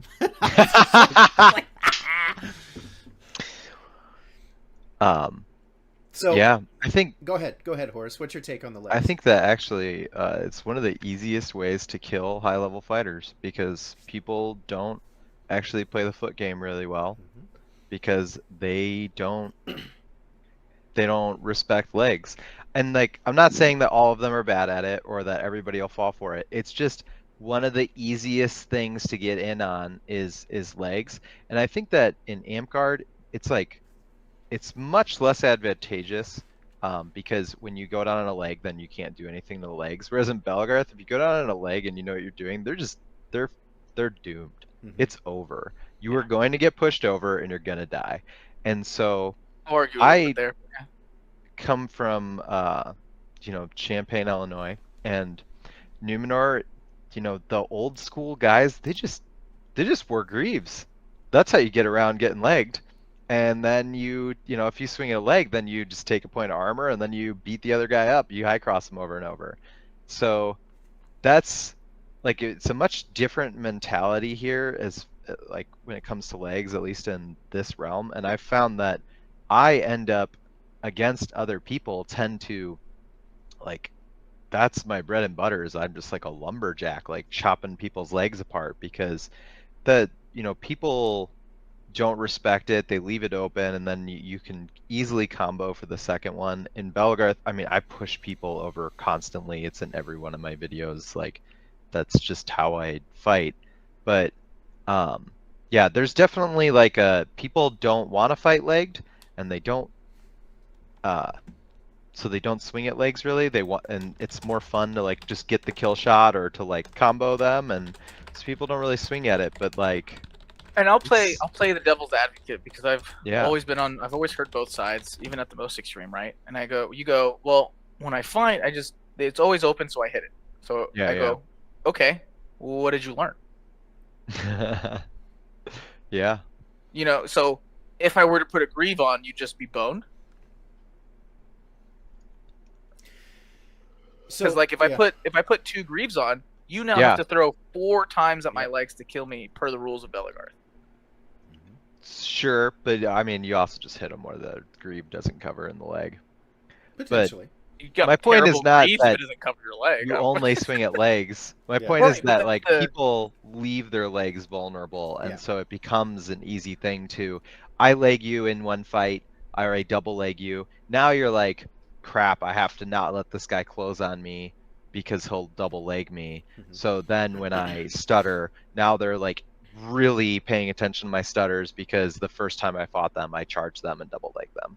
And so it's like the spin, like even if it doesn't work every time, it's still messing with their head. Like it's one of the tools in the toolbox, and I do think that it is an underused tool, especially in Belgarth, where like if you get legged, you push them over. Like you definitely have an advantage at that point. I'm having deep thoughts about it because like I have the exact opposite opinion, right? I think it's overused. Really? But like I'm Not also at the, looking not at at it the high level, but right, in general, right, and yes. that's what we're talking about. And because when I think back at high level, no, it's not used a lot, but like Yeah. I think it's overused everywhere else. Agreed. Oh, for sure. Big There's You know like what I so mean? many people that Yeah. just leg, and That's then all. they're It's like, just "Oh, what leg, do I leg, do now?" leg, and you're just like, oh, And- I'm not having fun. And I'm personally, there's some very high level fighters, not to be derogatory, younger people who have a little bit better footwork and knees, you know, who you're not going to leg as easily. Yeah, right? yeah. He said, "Yeah, I am." That's not what I said. I thought was you said, thinking "Yeah, I that, am." but that's okay. I was like, "Damn, Just he me sensitive." specifically, Okay. though. I was like, oh, first attend me, bro. Like, you can kill me. Yeah. And why it works in the video that we saw is because it's unorthodox, right? Yeah. Yeah. No one's expecting it, and that's something that I like brought into very late into my tournament fighting career is being very unorthodox. Yeah. Doing the things that people are not expecting. There's bracket because I just fought PTQ. He beat my ass. Typical. I have to fight at the end of losers bracket, and I'm fighting my one of my buddies. And we both cross. PG is his name. We both cross. We both hit each other's arm. I run a hard handle strap. So I throw my board down. Switch hands. Like under a second. Ready. He like turns around, shuffles with his equipment, goes all the way to the end, drops his shield, turns all the way back, turns back around because he tries to get his glove out of his shield because he left it there because it's a soft strap. And I go, whatever. That's like, it's just him as he's like bent over. And let me give an outsider's point of view here. PG's taken his fucking time. Like, this is a tournament, and he's just got his whole ass back to Spicy, and it's just going through his shit like he's rooting through his mail. And it's just like, oh, god damn it, fucking mother. And we're all thinking it. We're like, this is still live, right? Like, this is still in the round. And I don't know about you, like, I was not judgmental when Spicy comes up and just hits him in the back. I was like, well, obviously, he was kind of asking for it at that point. He just walks right up and just, boop. It's one of those, like, gentleman things, right? You, like, give your opponent time to switch. Which I don't really subscribe when my objective is to win the tournament. Yeah. Mm-hmm. Right? And that it falls into the same kind of character. And I love PG. I love you. If you're out there and you hear about this, I'm sorry, but I love you. He was mad at first, but then he was like, you know what? It's Spicy. Yeah. Because at the time I was like 8 orders. I was hungry for a win. Like I was if I could win the M-Hog without being a warlord, that'd be great. Let's do it. If I could win board, because I wasn't winning the M-Hog because I'm shit at single and flow. Mm-hmm. But if I could win the S&B, I'm fine taking 2nd and 4th overall. That's fine. So, Yeah, no. so I giving, feel the same way about hitting people when you get an advantage in the Yeah, tournament, go for it. especially. Like, just kill them. If I knock your sword out of your hand too, I probably did that on purpose, and I'm just gonna kill you. No, Like, I've hold sat your on sword. swords. yeah. I've Yeah. sat on If you swords. drop it on I've accident, sat on shields. if you drop it on accident, I'll let you pick it up. If I do it, Yeah. you're fucked. No, sorry, buddy. No. And either If way, you, I'm like, not judging. drop it I'm not judging. before either. we fight. So, Nope. so I'm gonna cut you in. tap sticks. You tap sticks, and you get a call. I'm hitting you. So I'm going to cut in real quick and answer this statement from Jet Set. As a newbie, I will admit if someone has a big shield and I don't know how to go for shoulders or reps, I feel like my best option is either go for legs or bait a shot to counter. Yes, Yeah. and you answered It is. your own question. I will admit if someone has a big shield and I don't know how to go for shoulders and reps. So if you go for the legs every time, how are you going to learn? Yeah. That's the statement there. That's how you learn. Is you don't let yourself do those things that are so easy and comfortable, and then that forces you to learn how to do the things you don't know yet. And FYI, by the way, if you leg me, I can still throw a backspin on a leg. Oh my god. I've done it in tournaments multiple times. Tanny has seen I've it. seen it. I need to get it on video, but it's happened. So watch yourself. So giving my opinion on Oh, legs. My opinion, I'm going to throw out something that actually hasn't been mentioned yet. Farting around or playing around, or if I'm in a ditch and I'm just leg. I'm not having fun. And the people that are getting legged, I know they're not having fun, which is important to me. I know it's not important to everybody, you know. But sorry, ad break. You know, that's why I don't throw it all the time. And there's certain circumstances I won't, is because it's not fun. You best believe if we're first to 10 and it's neck and neck, I'm throwing legs. But that's number one. That's really interesting. I have like the opposite view. Really? Yeah, like in a ditch, or in a battle game, deck bell or whatever, I'll throw legs because it's a strategy thing. Yeah. Right? Leave them. Yeah, right? Like especially if I'm running a pole, like you're I'm gonna catch your leg. But on a first to 10, I don't need a leg you to win. Right? Winning is great. Don't get me wrong. But if we're doing a first to 10, to me, the first to 10 is A, who's got the better skill, and B, skill expression. Okay. Right? Where in a tournament, yes, I could leg you, but I also don't want to open myself up to that fucking legged person counter. Yes. Because the only other thing more, like, maybe second tier disrespectful to dying to a backspin is dying to a legged person while being full up. That's fair. You know what I mean? You like somebody, and you go, oh, okay, cool, I got him, and then they just high cross you as you close. Yeah.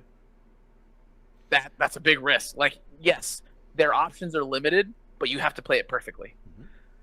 Because the other thing is people don't practice fighting someone on the leg. So it's not always the best strategy. Second piece. Hijack. Sorry. Second piece on why it's not like a frequently thrown shot, at least on my end, is like, to your point, you could be punished for it for sure. You throw a leg shot, could be safe. Sometimes it's not. Sometimes you might trade. If you trade arm for leg, you're in trouble. You know, that's not good. Yeah. That's real bad. And you know, so that and especially in amp guard, if you're fighting amp guard, being legged is not as huge of a disadvantage. Yeah. You know, and we talked about that earlier. You know, so you're putting yourself at risk by throwing a shot, engaging with a combo. If you're not certain it's going to land and you're not certain you're going to be safe, gentleman's agreement, respect thing. Higher end fighters are going to be like, look, I want to measure against you. I want to learn from you. Throwing legs, you know, nobody's, you know, it's we're not necessarily learning a lot in this moment if we're just throwing legs on each other all day. And it's kind of like a polearm situation in a ditch too. Like if you're the first one to throw some legs, then the other person's going to start throwing some legs too, and now it could turn into something where there's just a lot of legging going on, and it's not really a great fight at that point, you know. So you know, that's my take on it. At least we kind of went from spins to legs, but I'm gonna take a second to respond to Oof Bar. Do it. Whoever told you range control starts from the shoulder, absolutely correct, because your shoulder rotates in a circle with your sword in tandem. Right, and the lower we go from the origin is a shorter range. Bending your knees will fix that if you're trying to throw a leg or a hip, to get closer to that target. And the other reason why people don't throw as many legs up high is because, at least the way it should be, is that higher end fighters should know how to punish someone going for a leg. Because A, they're much closer than they should be. Yes. And B, you have to give up a lot of posture to hit a leg. If you're staying at like mid-range, not so much close range. And if you're at close range, you're just gonna get butt wrapped or whatever. You're not gonna get away scot-free. You're not gonna run in someone's face, get this close, hit him in the leg, and then run back. The fight's ending, or you're paying for some price. Totally. That's actually one of the reasons that I think that you can get there's more opportunities to throw legs than people take, is that there's some people who use the fact that nobody throws legs at them to do things in fights that they wouldn't be able to get away with if people threw more legs at them. And they let you get too close to them, or because of that they're able to keep their guard really high and like never really expose anything. And so the shoulder comment is a really big thing, because really just when you can hit people's legs is specifically when their shoulders cannot reach you while you can get your shoulder to hit their leg. There's like any time that somebody is constantly retreating from you, they're a prime target for someone who you can just leg them all day, because they'll constantly move their shoulder away from the threat range. Whereas somebody that will fight you, you can't really just like throw legs on them if they're going to grind, because they'll always just reach over you and hit you when you try to throw for their leg. Question was asked, have you ever nuggeted somebody in a tournament? Yes. Yes, I What's have. a nugget? Like hit somebody in the balls. Potato. Potato. Oh, is that what nuggeted? Oh, I thought you meant hit somebody in the balls. I Yeah. thought potatoed, like stab all their limbs. Not in a tournament. I haven't done that in the tournament. I've definitely Sir hit somebody in Glass the balls in the tournament for sure. does that to every single Numenorian knight when they get knighted. I have not seen him fail yet. Jesus. He has potatoed them. Wild. He wrestles them, steals their sword, and potatoes them with their own sword. It's amazing. At Lil Spicy from Frosty the Swordsman, what is your next event and how hammered are we going to get? Don't tell Maddie. That's so Frosty the Sword Man is a unimate of mine with yeah. the 13 tag at the end of it. Like 50-50 shot going to Ockfest. I'm not sure. If I go, I'm flying. If anybody's got a B&B with space, let me know.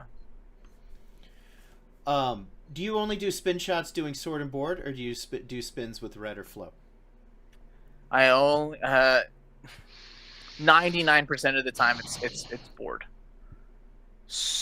Never flow, because I never flow, and I don't know why you're backspinning with flow. I've seen a few people do it. They're whatever. It's fun. Like it's kind of fun, but it's not people. effective. Yeah, right. When I was like, why do you do that? Because it's fun. Right. Yeah. There's no statistic. There's no advantage. Yeah. You it's have just, a sword on that flex. hand. Yeah.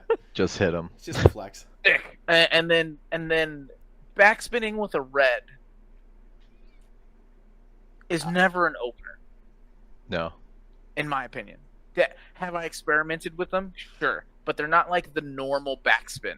Yeah. You know what I mean? They're not like these big backspins that we see, especially since personally I only really fight red in like high level tournaments or tournaments in general, or just on the big battlefield where there's no space to throw a backspin. Yeah. And if you do, you kind of have to do it unorthodox. Mm-hmm. You can't like do this big one hand, whoa, you know. I've had a little bit of success, like starting with a spin, like attacking here to get them to like pause for a second, but turning this way and then throwing a backwards chop at that same right side shoulder. There's a nice terrifying. I believe in you. I don't want to see anybody else do that. Hey man, you know, there's a percentage of times you hit people in the head. There's there's a lot of pel work that's involved. Like, there's a great video with fucking. This is a do as I say, not as I do situation. Yeah. I'm giving people options. Go throw it at park. I don't care. There is. Catch it on video. It's like. There is a what's his sick name? red backspin though that I've seen like as just a excellent tactic. Avias throws a gross red backspin where when you try to charge Avias will back up, and when he takes a step back, he'll then backspin and just chop your leg out from under you or chop your hip if your shield's high enough. Mm-hmm. I watched him just solo tons of people at Wolfpack Opener one year with the same shot over and over, just repeatedly just backspun, chop their leg so he could get away, chop their hip, and just instantly killed them and walked back into his line. It was crazy. I use the backspin with a red when I'm armed. That helps sometimes because you're kind of you're like options are limited here. You can kind of play with their legs a little bit to get them to focus on it, and then pow, hit them right in the chest. You know. Yeah, you end up creating a lot of torque. It ends up being quick, but you gotta time it right. If you wait too late, you're fucked. Is it gonna, if I'm fighting a Horus, is it gonna work? No. If I'm fighting a average level person on a ditch or something like that, yeah, I could probably pull it off. You know, and it's I'm armed with a red. I'm kind of a little screwed at that point. Yeah, my personal red fighting is very meat and potatoes. Stays very basic. because I don't main red all the time. I don't get a lot of flair into what I'm doing. You know, I only do it to be effective. So it's just a lot of straight chops, and then when I'm like single armed, there's a lot of just like stabs, like simple stabs with defense. I guess the only other thing that I kind of throw is kind of like body checked chops, where I like, you know, kind of have my sword in front of me and I like check it with my shoulder to like get enough power into a shot. That way I still have my defense in front of me. But that's, I don't know, backspins with reds look really cool. They're also like obviously unsafe if you don't know how to throw them. There's that. Can't get safe with them if you don't throw them. There's that. That's how I feel about pushing people over. Good luck, well, I don't know. You just gotta do it a bunch. I really don't think there's a time when I check somebody where I'm like, let me do this correctly so they don't hurt themselves or I don't hurt them. Oh, I do that every time. Nope. Look, if you're running at me, you're gonna get checked. I'm just letting everybody know. And like, you volunteered to run at me, you signed a waiver. Like, that's different. Yeah. I hope you know how to fall. It's not my fault. I'm sorry. Even when I like, on the rare chance, run in to check somebody, hopefully you're okay. Like, as long as I don't stomp on your head on the way out, we're gonna be good.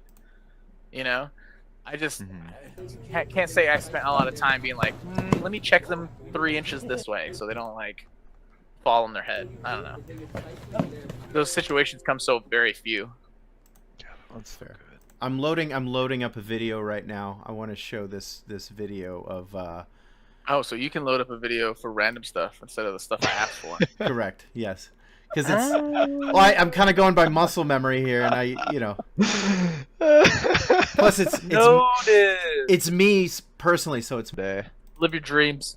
Just get all the torque on it. And... You know how many people told me I couldn't spin? A lot. Look at me now on the Spin podcast. All right, here we go. Man, Chimera used to spin and just obliterate me.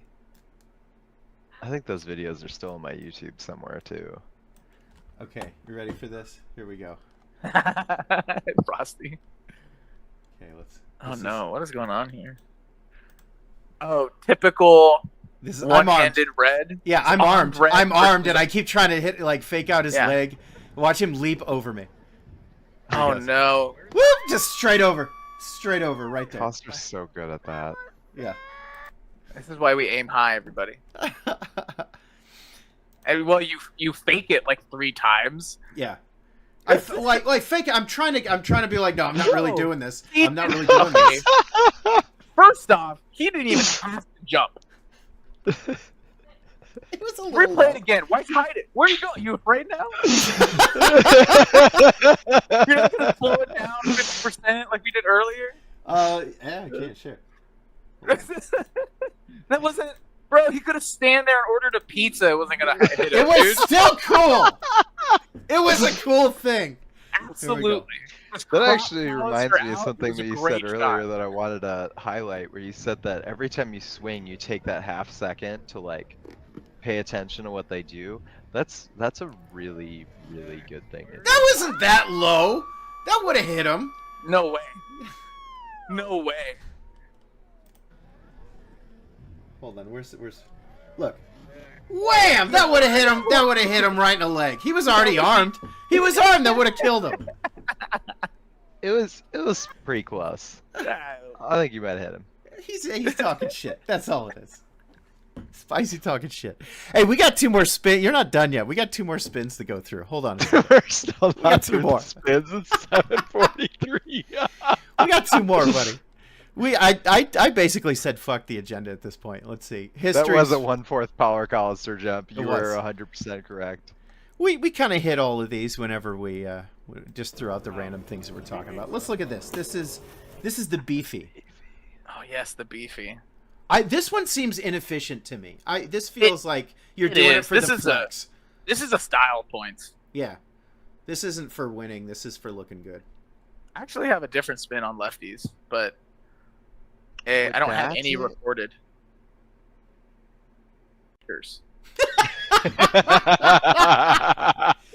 Hey, bro, just fucking stand there. I'm trying to hook up with this girl, and like I need to look good. For sure, like for it to be good for multiple times, like it's kind of where it is. But the concept is there for anything else, right? We're occupying the hand as we're throwing, but I mean, with it slow here, it looks terrible. But when it's done really fast and like intentional, by the time I'm hitting the hand, I'm already quarter into the spin. Yeah, you know what I mean. And I'm whipping back around. And that's at least should be how it looks. It looks silly, really slow, but very practiced. It's good. I don't really throw it all that often because to me, there's more efficient ways to fight a lefty. Yeah. I personally like the leg shots go like up ×3 against the lefty because I like doing drive-bys. Interesting. If a lefty fights you, and we're right-handed, right? If a lefty lines up and they put their shield foot forward, you just chop, step forward, chop. Let's see. Okay. Let's see. What if I? Who the hell is calling me? Now get out of here. Hold on. And I call it drive-by. You just kind of like fake high. You bend your knees and you go chop their right leg and then chop their left leg. Okay. Hilarious. Let's put the speed up to 150 and see if we could fake a real one. No, that's still too slow. We'll go 200. Any lefties out there? I'll throw a beefy on you next event. Slow. No. Okay, so that's beefy. Lefties chime in if you. Let's see. I feel like the hardest part of this one is getting your feet right because you have to spin twice. Yeah. A little bit. I don't know if Delos is going to come back. It sounds like his laptop like actually bricked during this whole power fluctuation. No. So we will have Delos on for another show for sure. And Spicy, you're handling it, man. You're our expert here, and you're killing it. I told you between Delos and I, this podcast wasn't going to be long enough. Oh, look at my cup. I don't know. You know, I thought you meant something way different. I did too. We talked about jock straps like really a few episodes ago. That's pretty sweet. It's a chili pepper with a cowboy hat on. Hell yeah. And then it's got my unit symbol on it. That's so Texas. My jock strap really that I ordered from the safety show just showed up. It. So I Why thought do you have a jock strap? For to protect my baby balls with my cup. Just block your nuts. That's what I have been doing, and Horus is talking about a permanent testicular disfigurement. So I'm like, I don't want to deal with that. So there's too many spears in Numenor. Okay. And I'm wearing a cup. You can only block so many. These are people who still run board at field games. That's fair. Mm-hmm. My body never liked me more than after I switched to like only fighting red at battle games or big field games. I agree with that. I take the occasional arrow. I take the occasional spear to the hip or leg, and I just call dead. Goodbye. There you go. So this is our last spin. This is the DDS. Oh man, how many times I've tried to throw this? What is this? It looks like so it's a 5-1-2 into a backspin. Okay. And that's different from the Crazy Horse, which is because the Crazy Horse is the shuriken up, spinning forward into the shuriken uppercut, and then backspin. Okay. This is just a 5-1-2, or the Crazy Horse is just it's the opposite. It's a reverse backspin. Mm-hmm. Shuriken is that, and then the Crazy Horse is the reverse backspin. This is like a plain 5-1-2 into a plain backspin. Makes sense. That's so crazy. And this is it works through the concept of I throw 5-1-2, opponent sees 5-1-2 coming, I block 5-1-2, boom, register block, retort. Oh my God, there's a backspin. Yeah, nice. I'm gonna start trying some of this stuff. I think. See, I feel like this is the best way to learn the 5-1-2.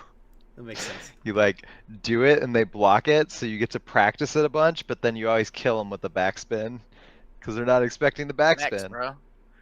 Look who's on this stream right now. It's Plague himself. Themselves, sorry. It's not my fault if you place your nuts directly in the path. That would be a thing that I would do. Yeah, sorry. I'm just gonna say between like the 3 matches we fought and like the 10 resets we had in those 3 matches because we were just grabbing each other, I never got hit in the nuts.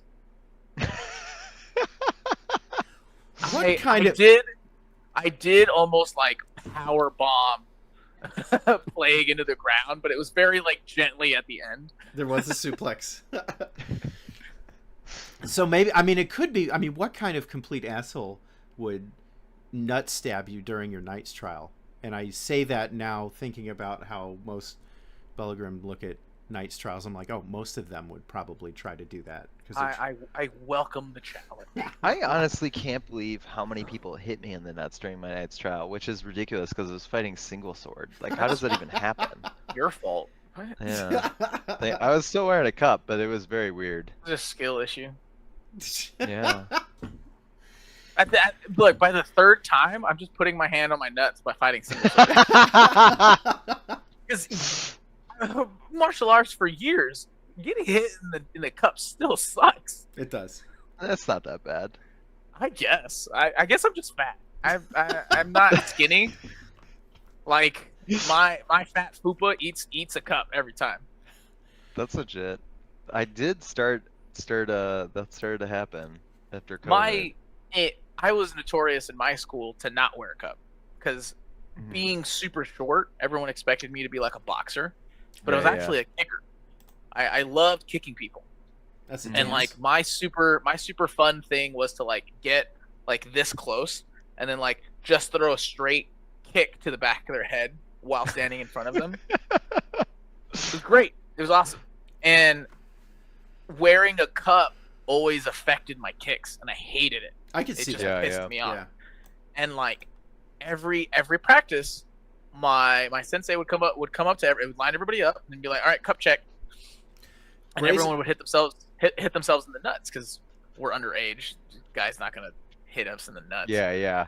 Right. And so everyone hits themselves in the nuts, and you hear thunk thunk thunk going down the way, and he looks at me and he's like, "Cup check," and I just hit myself in the nuts. Doesn't hear anything, and I'm just like, "Yeah," and he's like, "Okay."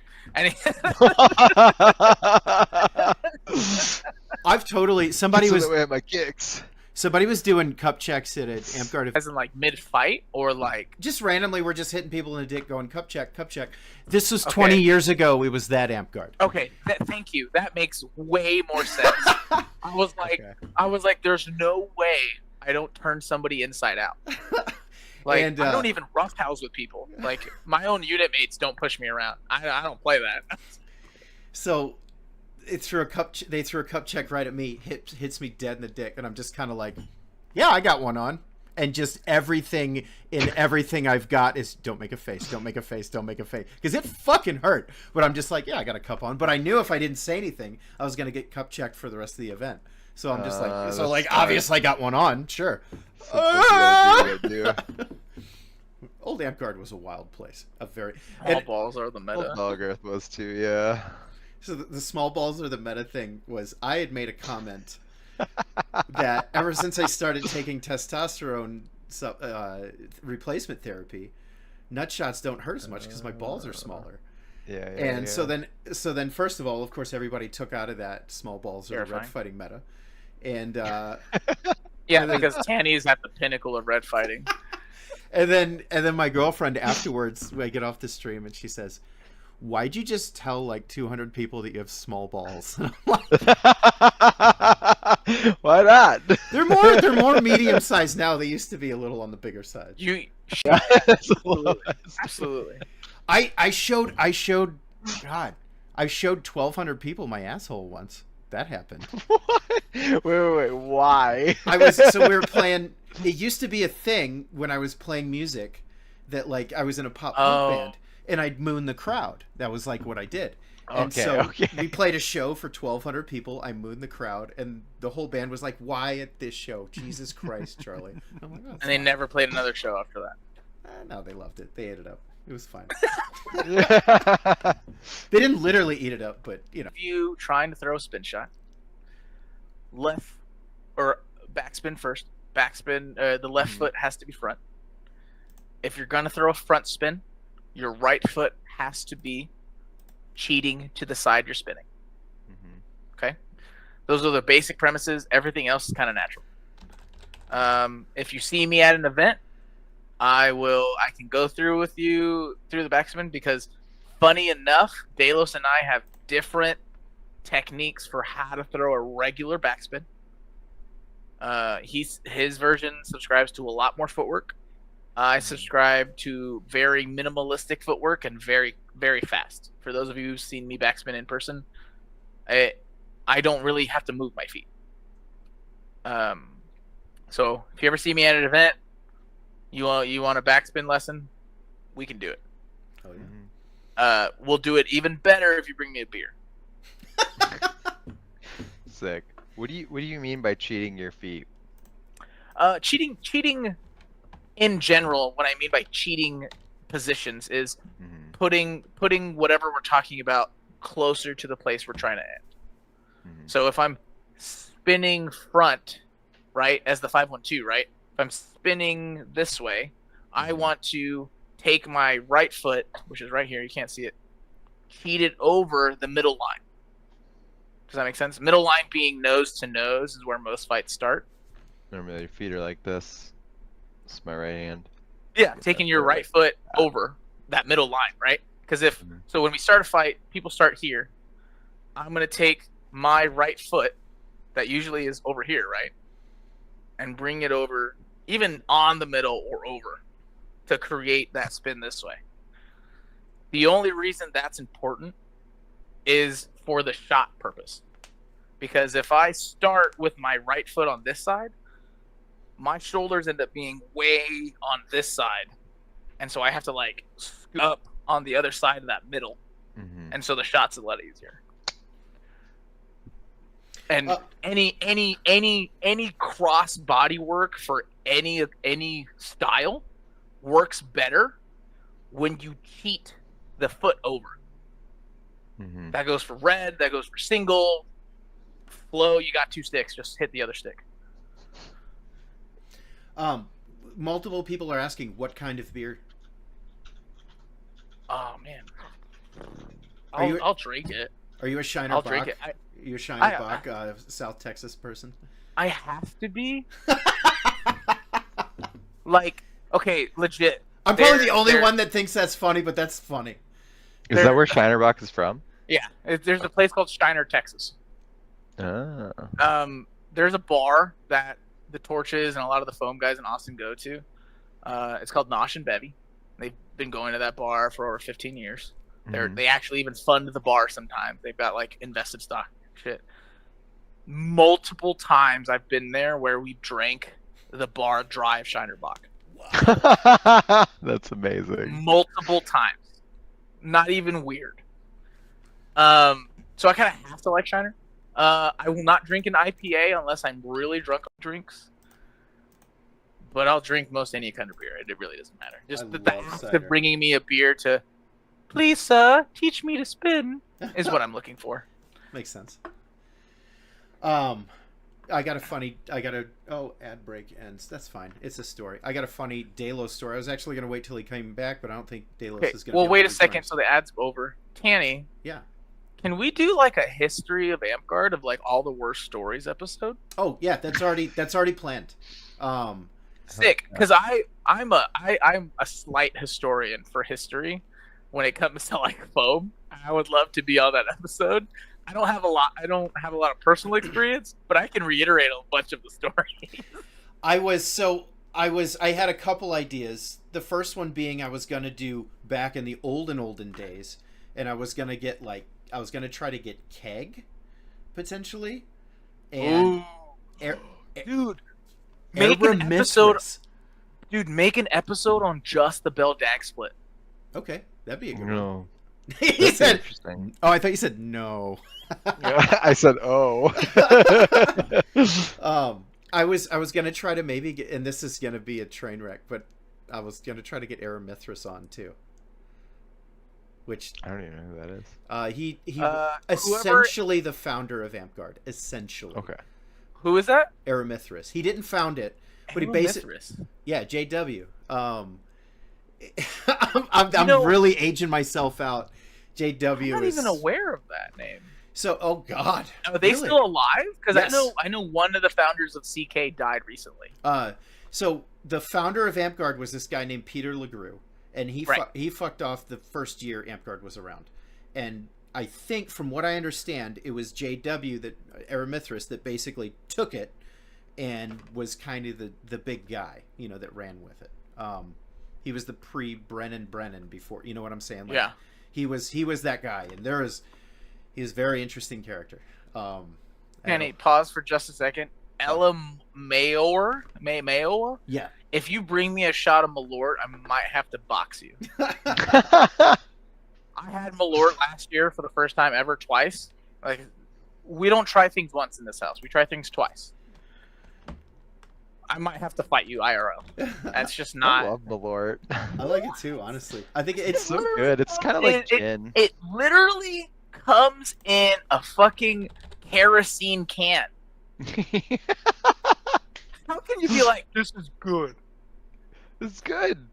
It tastes like, Shit. I don't know. Like Latin fluid. You can't name it because it's awful. no. I'm trying to think of how you describe gin. It's like Terrible. Medicine. Also terrible. medicine. I like gin too though. Something about like the weird fruit. So I English. can't do gin. I did gin. I did dirty gin martinis like for an entire evening one time, and then threw up so much that I got the little red dots all over my face, and I was like, I Were you can't down ever in do it this? again. Ever again, no. Spicy, if you fight my squire, I will bring you down in the steel ring. Or the steel fighting ring. What does bring me down mean, Brazen? Like, I think. I don't know. Brazen's like $130. She's been doing it longer though. She might have the angles on you. Yeah, no. Physics says no. It's like fermented mulch. I'm I do sorry. love the smell of mulch though. All right, we're at 8:00, so I gotta no. move us on. I can talk for just. You can leave, Candy. I'll stay. Negative Ghost Rider. So next week, I want to talk about next week. I want to talk about a few things. First of all, the contest, the promo. Obviously, you guys saw my wrestling promo at the beginning of this episode. The contest is still going. Submit your wrestling promo to me. Please if you use music, please use music that you have the rights to, that I'm not going to get dinged on the Twitch screen for playing. Submit it to me in YouTube. The first and second place, as determined by me and Horus, will get to host a show of their own. We get to have a show. They'll be the co-hosts, and then we're going to talk about whatever they want to talk about. So that's an exciting promo. It is due on the 1st. Mm-hmm. If you're running a little late, I'm a kind and generous God, so we'll extend it a little bit. Let's see. I don't have too many entries yet. I do have some. I'm assuming we're working on Belgarth Standard Time, so on the 1st, they're probably all going to show up. I know that many are in the works. I know that I have a bunch more in the works, and they're just not finished yet. I also might do a second one just for fun. Second thing, next week we are talking about Two Stick Florentino, and we're bringing back. I know it's your favorite. We're bringing back Miss D to talk about Two Stick, and then we're also bringing in the GOAT himself, Peter the Quick. He's going to come in and talk about Two Stick with us. That is the GOAT. The GOAT, absolutely. It's the one of 4 people I can name good at well. And then we also got some. I think the week after that, I think I have to check my calendar. I think we're going to talk about lightest touch LARPs, and bring in Brian Keebler, the famous streaming guy. So we're going to bring in him and a guest that I haven't figured out yet. So I think that's the following week. Are we going to make suggestions for that in the chat, or can I make a suggestion now? Hit me up offline. I'll and then we'll talk about it, because I want to make sure to get in a good guest to counterpoint him, but we'll figure that out, because I also don't know exactly where we're going with the topic. So if we're talking about Nero specifically, then I'm going to bring in another Nero person. If we want to branch out of that and talk about a few other lightest touch LARPs or something like that. I don't know a lot of lightest touch games, honestly. We have talked about good guests for this. I also don't have anything resembling short or long-term memory. So I'll just need a refreshment on that. That's why we write things down, baby. Exactly. And then we have Keep on the Borderlands. We have a Keep on the Borderlands show coming up. That's going to be our first live on the scene, and I'm putting together my live reporter pack here. I bought one of these Shure SM58s with a little on-off button. I got a little windscreen that's on its way. We're gonna do some. Can you tape that to like a broken sword? Yes. I don't know that I want to, but I could hypothetically. Okay. Anyway, thank you everybody for joining us. Thank you, Spicy, for coming in. Thank you, Delos. Sorry about the tech problems. Thank you, Horus, as always. We love you guys. We'll see you next week. Wait, let's try that again. I wasn't ready. Love you guys. We'll see you next week. See ya.